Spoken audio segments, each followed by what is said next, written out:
October 7, 1989, and the small Ohio town of Marietta was hosting its annual Harvest Festival in the downtown square, a community event featuring craft vendors, hay rides, pumpkin displays, and activities that drew families from across Washington County. The festival occupied several blocks with stages for live music, food trucks selling seasonal treats, and a designated children's area with face painting and games supervised by local volunteers. Madison Holt was 8 years old that Saturday afternoon, a girl with straight chestnut brown hair cut to shoulder length, hazel eyes, a small birthmark shaped like a star on her left wrist, and a quiet demeanor that made adults describe her as thoughtful. She wore turquoise sweatpants with an elastic waistband, a cream-colored turtleneck sweater, brown suede ankle boots with fringe detail, and she carried a small woven basket for collecting the caramel apples and candy she hoped to get. Madison had come to the Harvest Festival with her mother, Karen Holt, a single parent who worked as a bank teller and was enjoying a rare Saturday off to spend with her daughter. At approximately 2:45 p.m., they were browsing craft vendors near the main stage area, and Madison asked if she could walk to the children's activity tent about 50 yards away to get her face painted. "You can go, but come straight back when you're done and don't leave the festival area," Karen instructed, watching Madison walk toward the tent that was clearly visible from where they stood. The children's activity tent was staffed by volunteer parent coordinators from local schools, and approximately 20 children were inside getting face painted or making craft projects at tables set up under the canopy. Madison entered the tent at 2:47 p.m. and joined the line for face painting, and one of the volunteers later remembered her requesting a butterfly design on her cheek. Karen browsed jewelry at a nearby craft booth while keeping periodic watch on the activity tent, and she could see the colorful canopy and children moving around inside from her position. At 3:05 p.m., Karen walked to the activity tent to check on Madison, expecting to find her daughter with a painted butterfly and ready to continue exploring the festival together. But when Karen asked the volunteers if they'd seen an 8-year-old girl in turquoise sweatpants who'd gotten a butterfly painted, they looked confused and said no child matching that description had been at their station. Karen insisted Madison had entered the tent 20 minutes earlier and had been waiting in line for face painting, and the volunteers checked their records showing which children had been served. No child named Madison Holt appeared on their list, and none of the volunteers remembered painting a butterfly on a girl matching Madison's description, despite the distinctive turquoise sweatpants. Within minutes, Karen was frantically searching the activity tent and surrounding area, and other parents joined the search while volunteers made announcements asking Madison Holt to come to the information booth. By 3:15 p.m., festival security had been alerted that an 8-year-old was missing, and dozens of people were searching the downtown area calling Madison's name and showing her description to vendors and attendees. In approximately 20 to 30 minutes, while walking 50 yards to a supervised children's activity tent at a community festival, 8-year-old Madison Holt vanished without anyone seeing where she went. If you want to hear how this little girl was finally found alive after 35 years, make sure you're subscribed, hit that like button, and comment where you're watching from. Now let's continue. Marietta police arrived at 3:20 p.m., and Officer David Martinez immediately coordinated a systematic search of the festival grounds while obtaining detailed descriptions of Madison and what she'd been wearing. The turquoise sweatpants and cream turtleneck sweater became key identifying features, along with the small woven basket Madison had been carrying and the star-shaped birthmark on her left wrist. The path between where Karen had been browsing and the activity tent was examined, and while it was only 50 yards through crowded festival grounds, dozens of people had been moving through that area during the critical time frame. Detective Robert Chen arrived at 3:45 p.m. and immediately questioned the assumption that Madison had actually reached the activity tent, because volunteers had no record of her despite Karen's certainty. "Did you actually see Madison enter the tent?" Chen asked Karen, and she admitted she'd watched Madison walk toward it but had turned to look at jewelry and hadn't seen her daughter go inside. This meant Madison could have been intercepted somewhere between the craft booth and the activity tent, grabbed during the 50-yard walk through a crowded festival without anyone noticing. Bloodhounds were brought from Columbus by 5 p.m., and the dogs tracked Madison's scent from where Karen had been standing toward the activity tent, but the trail became confused in the heavily trafficked festival area. By evening, over 200 volunteers were searching Marietta's downtown area and surrounding neighborhoods, checking businesses, vehicles, and any location where an 8-year-old might have wandered or been taken. The Harvest Festival was effectively shut down as attendees abandoned activities to join the search, and vendor booths remained open but largely empty as the community focused on finding Madison. FBI was contacted by 6 p.m., given the potential for abduction from a public event, and Special Agent Catherine Wells arrived from the Cincinnati field office with resources and experience from similar cases. Agent Wells interviewed Karen extensively about the timeline and whether Madison would have stopped to talk to anyone or been lured away by someone offering candy or help finding something. Madison knows not to talk to strangers, Karen insisted through tears, but she's trusting and polite, and if someone seemed official or said they were helping with the festival, she might have gone with them thinking it was safe. The theory emerged that someone had approached Madison during her 50-yard walk to the activity tent, had convinced her to follow them with some story, and had quickly removed her from the festival area. Surveillance cameras at businesses around the festival square were checked, but in 1989 camera coverage was limited, and most footage showed only building entrances rather than the crowded festival grounds. One camera from a bank captured part of the sidewalk near the activity tent, and investigators reviewed the footage frame by frame looking for Madison or anyone leading a child away. The grainy footage showed crowds of people moving through the frame, and at 2:49 p.m., a figure in turquoise appeared briefly before being obscured by other festival attendees, possibly Madison walking toward the tent. But the quality was too poor to confirm identity or see what happened to the person in turquoise, and the footage provided no clear evidence of where Madison had gone. Detective Chen focused investigation on anyone who'd been working or volunteering at the festival, wondering if someone with official access had used their position to gain Madison's trust. All festival staff and volunteers were interviewed and their backgrounds checked, but none raised immediate suspicions or had concerning criminal histories. One vendor mentioned seeing a woman in a festival volunteer vest talking to a young girl around 3 p.m. near where the craft booths were located, but the description was too vague to identify anyone specific. This information about a possible female volunteer became a lead that investigators pursued, though dozens of women had been wearing volunteer vests at the festival, making identification difficult. By Sunday morning, the case had become major news across Ohio, with Madison's photo appearing on television showing her hazel eyes and shoulder-length brown hair, and the distinctive turquoise sweatpants were emphasized repeatedly. Tips flooded in from people claiming to have seen Madison at various locations, but every reported sighting was investigated and found to be other children with similar features. One particularly compelling tip came from a woman who reported seeing a child matching Madison's description getting into a car with a woman near the festival area around 3:15 p.m., but she couldn't provide details about the vehicle or driver.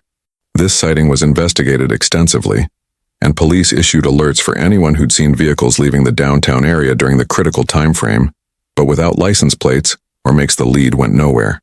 By late October, the intensive daily search operations had been scaled back after 3 weeks produced no trace of Madison, despite thousands of volunteer hours and extensive professional investigation. Karen quit her job at the bank and devoted herself to searching for Madison, distributing flyers throughout Ohio and appearing on local television programs, keeping the case in public consciousness. The case was featured on America's Most Wanted in early 1990, and the broadcast generated thousands of tips. But as with everything else, each lead was investigated and found to be mistaken identity or well-meaning but inaccurate information. By 1995, the case had essentially gone cold with periodic reviews but no active investigation, and Madison Holt became another child who'd vanished from a crowded public event, despite her mother being just yards away. Age progression photos were created showing what Madison might look like at 13, 18, 25, and these images were distributed through missing persons databases as years passed. Karen never remarried and never had other children, unable to move forward from October 7, 1989, when she'd watched Madison walk toward an activity tent and had lost her daughter in the 50 yards between them. The small woven basket Madison had been carrying was never found, presumably taken with her or discarded by whoever had abducted her from the Harvest Festival. The years accumulated slowly for Karen Holt, with 1989 becoming 2000 and then 2010, and Madison's bedroom remained exactly as it had been, filled with stuffed animals and books for an 8-year-old who'd never come home.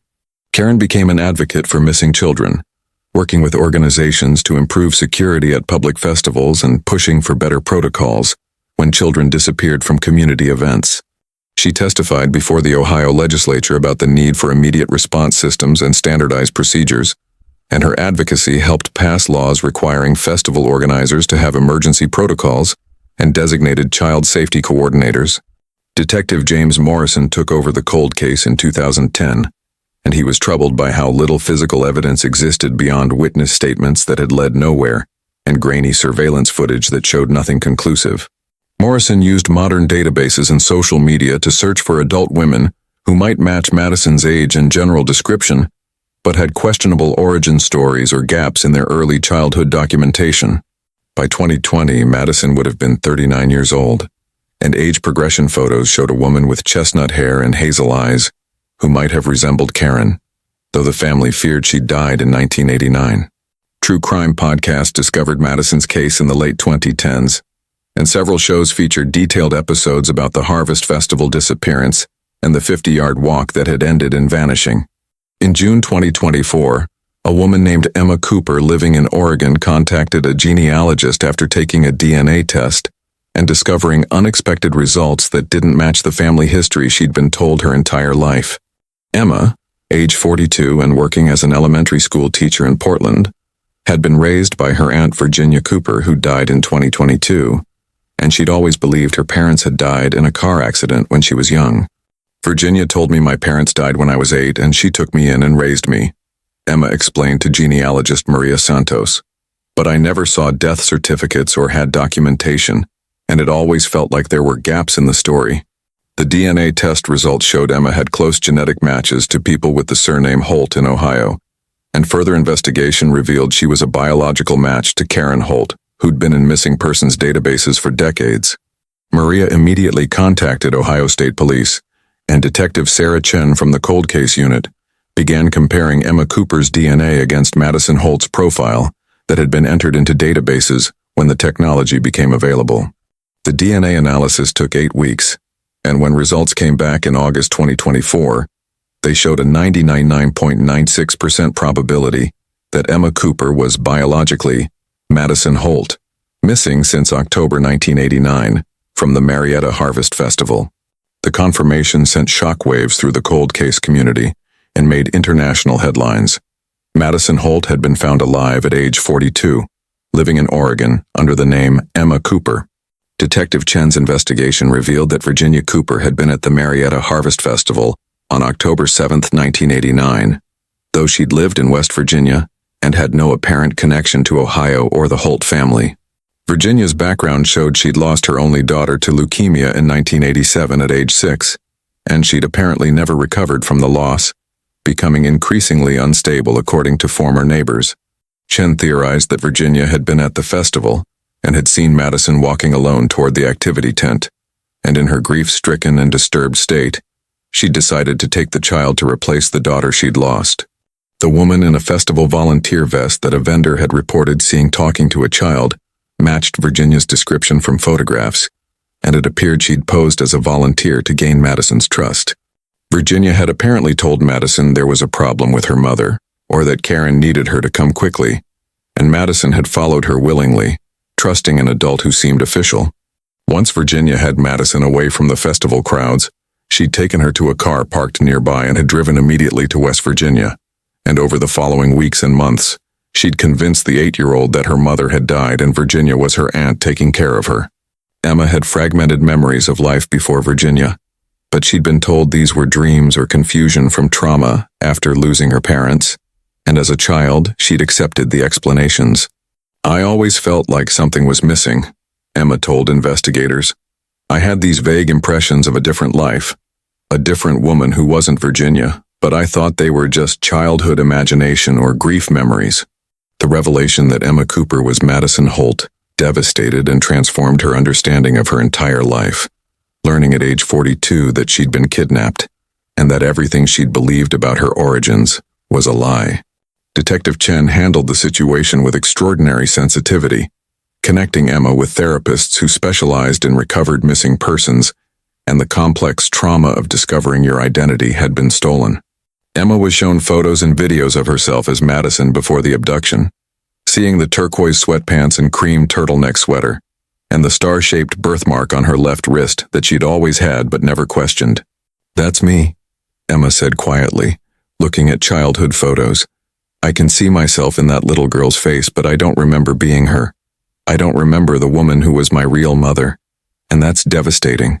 The meeting between Emma and Karen was arranged for September 2024 in a neutral location with counselors present, and both women approached the reunion with 35 years of grief, loss, and complex emotions.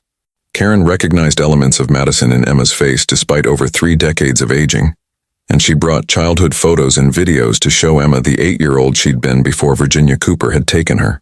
"I never stopped looking for you," Karen said through tears. "Every single day for 35 years I wondered where you were, if you were alive, if you were safe, and I blamed myself for letting you walk those 50 yards alone." Emma looked at videos of herself as Madison at the Harvest Festival earlier that same day.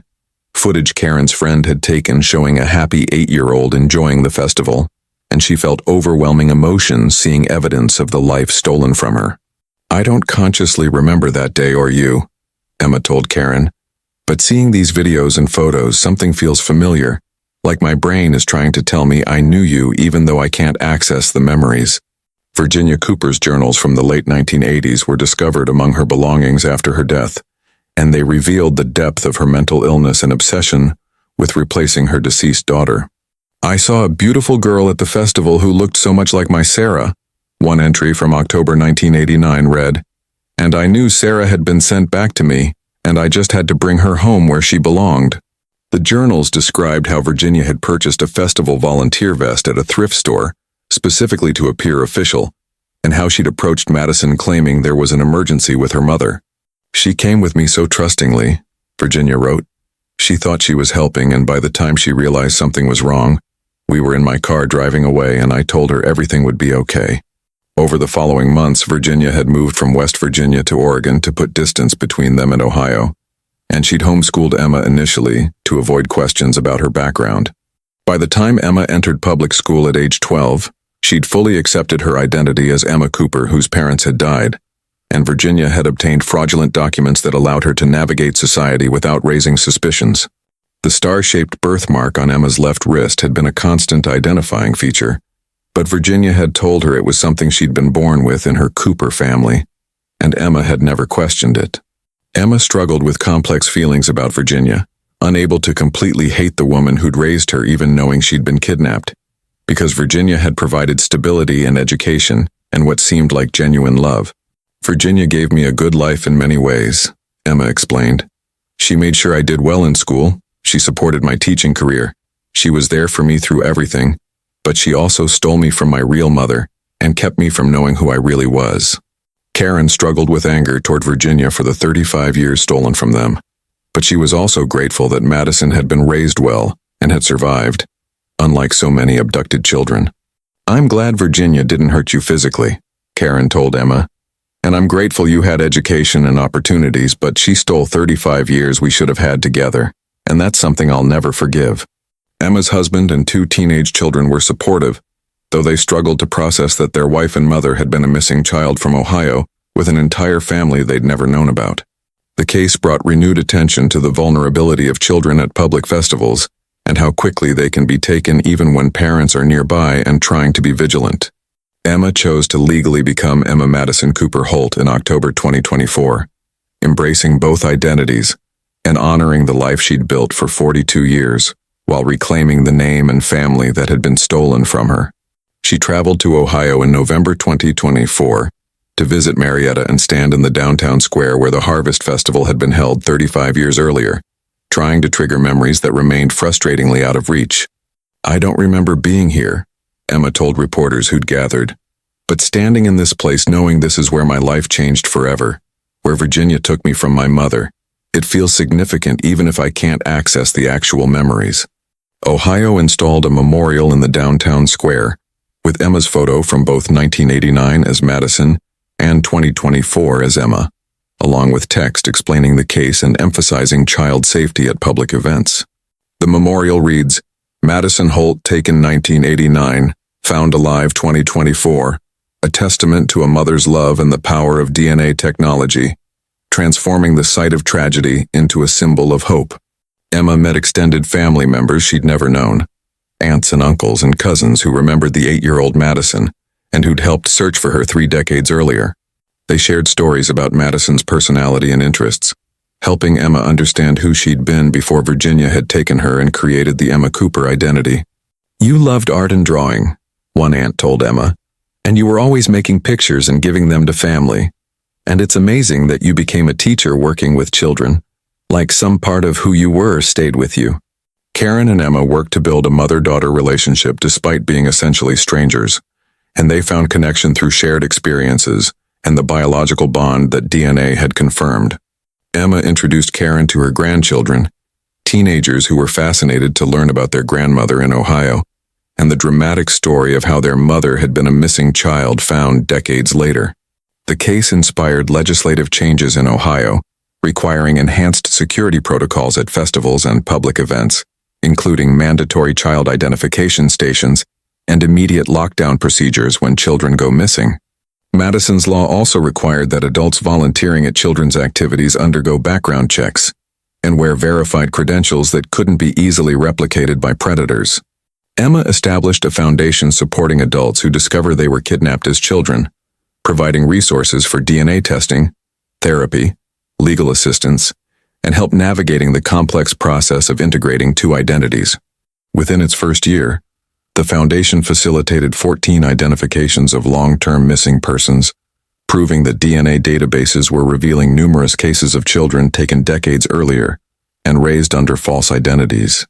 The Marietta Harvest Festival continued annually, but organizers implemented comprehensive security measures including surveillance cameras, designated child safety zones, and trained personnel monitoring for suspicious behavior. Emma wrote a memoir about discovering at age 42 that she was Madison Holt, and the book became a bestseller, inspiring other adults with questionable origins to investigate their backgrounds using DNA testing. Her story led to 9 additional cases being solved in 2024 and 2025, as people who'd wondered about gaps in their childhood submitted DNA and discovered they were missing children reported decades earlier. Karen lived to see Madison found and to build a relationship with her daughter and grandchildren, a miracle she'd prayed for through 35 years of searching. The small woven basket Madison had been carrying was never found, likely discarded by Virginia after the abduction, but Emma kept a replica in her home as a connection to the 8-year-old she'd been. The turquoise sweatpants became an iconic element of the case, and Karen had kept them preserved for 35 years, eventually giving them to Emma as a tangible connection to that October day. Emma continues her teaching career in Oregon while maintaining close relationships with her Ohio family, traveling quarterly to visit Karen and building memories with the mother she'd lost at age 8. She told reporters that learning she was Madison Holt was both devastating and liberating, destroying the identity she'd known while giving her back a family and history she'd been denied. "Virginia Cooper stole 35 years from me and my biological mother," Emma said, "but she couldn't steal my future, and now I have both families in my life, the one I built as Emma and the one I was born into as Madison." The story of Madison Holt, taken at age 8 from an Ohio Harvest Festival and found 35 years later as Emma Cooper through DNA technology, stands as one of the most remarkable missing persons cases ever resolved. It reminds us that 8-year-olds should be safe walking 50 yards to activity tents at community festivals, that predators exploit brief moments of vulnerability, and that DNA can reunite families even after 3.5 decades. And in Marietta, Ohio, where a little girl in turquoise sweatpants once walked toward a face-painting tent before being taken by a grieving woman, her story lives on as proof that stolen children can be found and brought home. Emma continues her foundation work while raising awareness about how adults with questionable childhood histories should investigate their origins, as thousands of missing children from past decades may be living under false identities. The case proved that even when abductors die before being held accountable, as Virginia Cooper did in 2022, finding the truth still matters for the families and the missing person who deserves to know their real identity. Karen told a documentary filmmaker that while she'd missed 35 years of Madison's life, she was grateful for every day she now had with her daughter and grandchildren. "I missed her childhood, her teenage years, her wedding, the births of my grandchildren, Karen said. But I have today and tomorrow and however many years were given, and that's more than I had for 35 years when I didn't know if she was alive. The woven basket Madison had carried became symbolic in missing persons advocacy, representing the innocence of childhood and the moments when that innocence is stolen by those with harmful intentions. And at the Marietta Harvest Festival, where families still gather each October to celebrate community and autumn, Madison's story serves as a reminder of the importance of vigilance and the miracle that can happen when lost children finally come home.